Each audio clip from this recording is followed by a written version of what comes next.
The financial district had the kind of light that felt deliberate, thin, precise shafts slicing between glass towers, making the marble floors gleam like promises. People moved with careful shoulders and schedules, their breaths warm in the cold air. Coffee steam outlined hands that had never known want.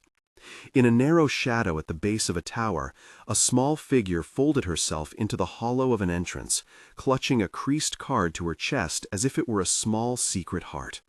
If this story moves you, stay with it until the end, and if it reaches you, please consider subscribing and leaving a like. It helps stories like this find other people who need them. Arya Nolan kept her eyes on the card as if that could change its weight. The letters on it were smudged from years of being stroked, not from use. The name of a bank she had never entered, instructions murmured by a woman who had held her every night until she didn't.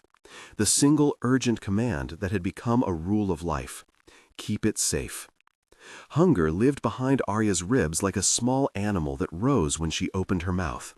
Her fingers smelt faintly of yesterday's stale bread. Today she had walked past men in suits, past the bakery where a trumpet of cinnamon and butter had sent a pang through her, and toward the one building she felt both fear and hope about, Grand Crest Bank. Inside, the bank smelled of polished wood and lemon cleaner. A low hum of conversation rose under the bright lights. A security guard with a smart jacket glanced impatiently at a smartwatch. Arya's coat was too thin for an October wind. When she stepped up to the service line, the marble under her shoes sang a different kind of cold.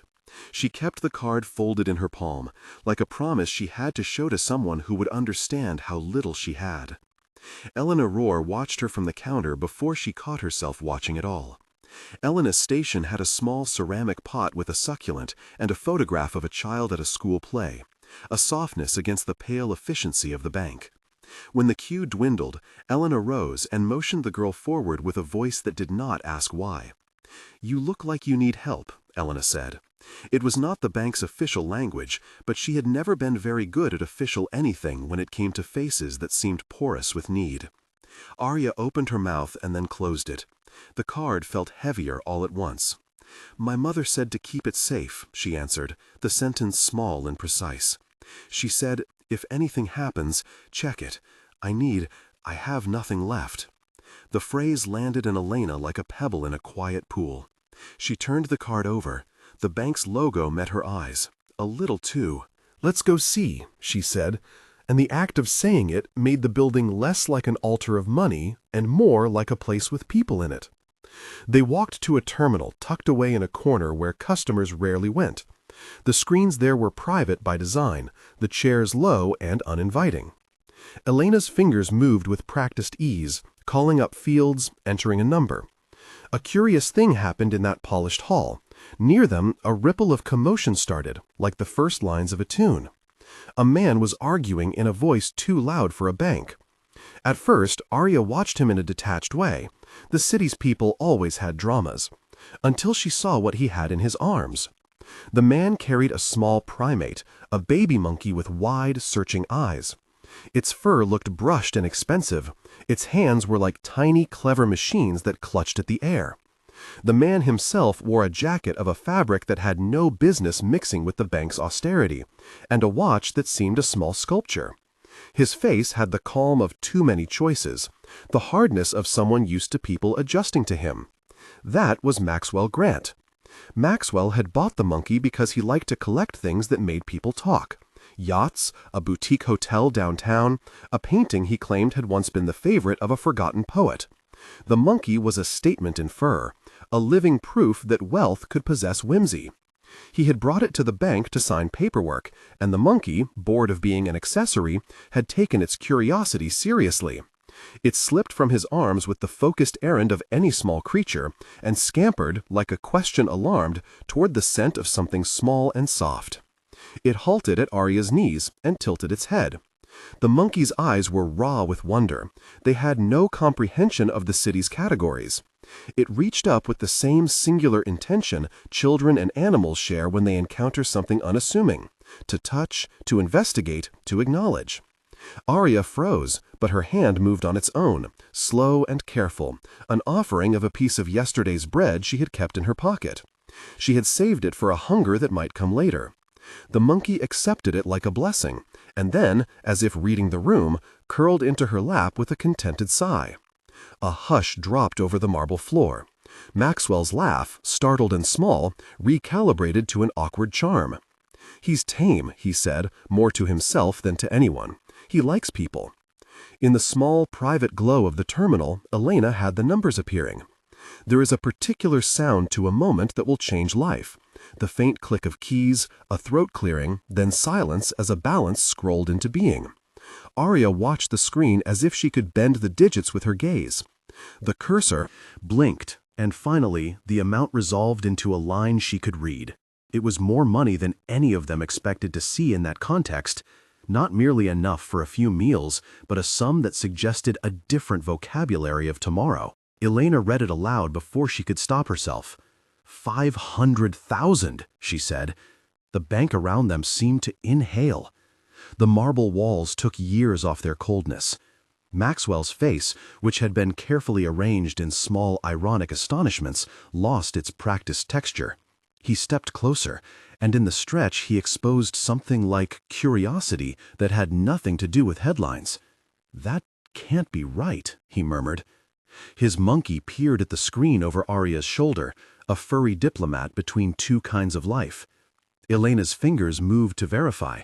She clicked through a ledger, a trust file, an archival note.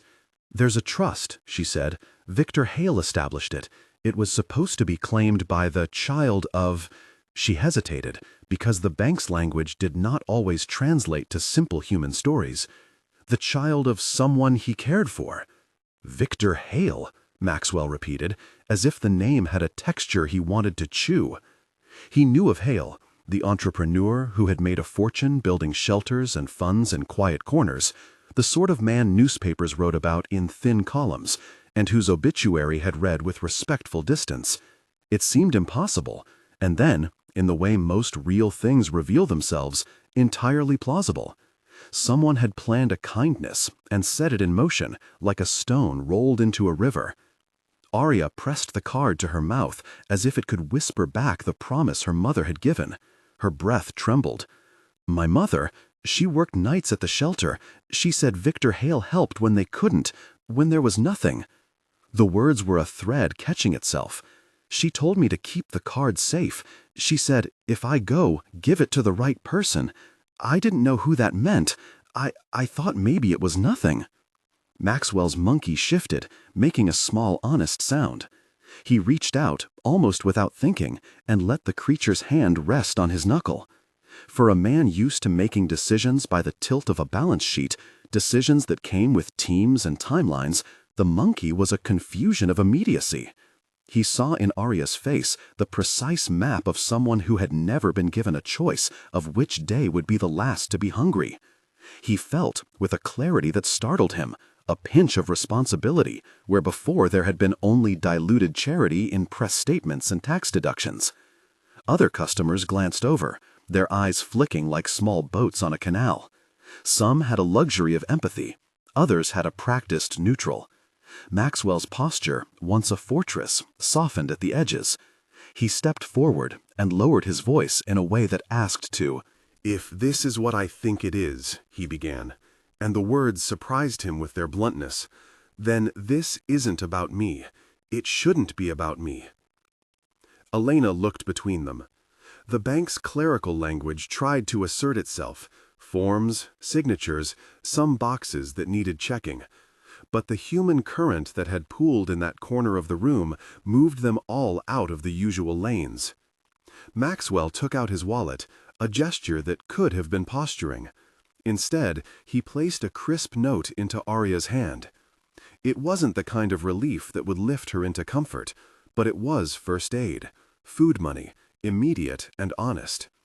The monkey, as if approving, made a soft chittering noise and leaned its head into Arya's palm. "There are steps to claim the trust," Elena said softly, the procedural voice trying to be a bridge. "But for now, you shouldn't be out in the cold." Arya felt something in her throat that wasn't quite a sob and not exactly a laugh. She folded the bill into the lining of her coat, as if it were a talisman. The marble around them resumed its hum, but the light that filtered between the glass and steel had altered. It no longer made her feel like a shadow. It outlined her with a thin warmth, the kind that suggests a door might be opened tomorrow. Maxwell watched her tuck the money away, and, more importantly, he watched the way the monkey fit itself into the space between wealth and want. He had purchased curiosities to ward off boredom, not to alter his pulse. Yet the smallness on Arya's lap rearranged something stubbornly set in his chest. He had built things to control his life. He had never been controlled by the need to do better. "Let me help with the forms," he said, and the bank's neutral world reasserted itself in the shape of action.